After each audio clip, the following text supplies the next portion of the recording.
హరీష్ రావు తెలంగాణ కోసం పోరాడితే రేవంత్ రెడ్డి ఉద్యమంలో వెన్ను చూపి పారిపోయారని విమర్శించారు మాజీ మంత్రి ప్రశాంత్ రెడ్డి. కేసీఆర్, హరీష్ రావు మాలాంటి వాళ్ల పోరాటం వల్లే రేవంత్ కి సీఎం కుర్చీ వచ్చిందన్నారు. కేసీఆర్ అడుగు జాడల్లో కేసీఆర్ కేంద్ర మంత్రికి రాజీనామా చేస్తే హరీష్ రావు రాష్ట్ర మంత్రి పదవికి రాజీనామా చేసిండు.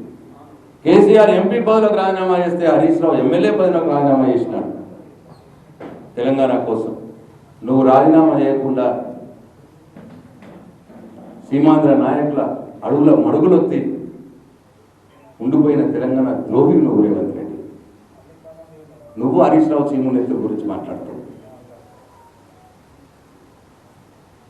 ఇవాళ కేసీఆర్, హరీష్ రావు మాలాంటి ఎంతో మంది టీఆర్ఎస్ పార్టీ నాయకులు తెలంగాణ సమాజం మద్దతుతో త్యాగాలు చేసి పోరాడితే వచ్చినటువంటి తెలంగాణ, ఆ తెలంగాణ మీద నువ్వు ఇవాళ కుర్చీ మీద కూర్చున్నావు ముఖ్యమంత్రిగా.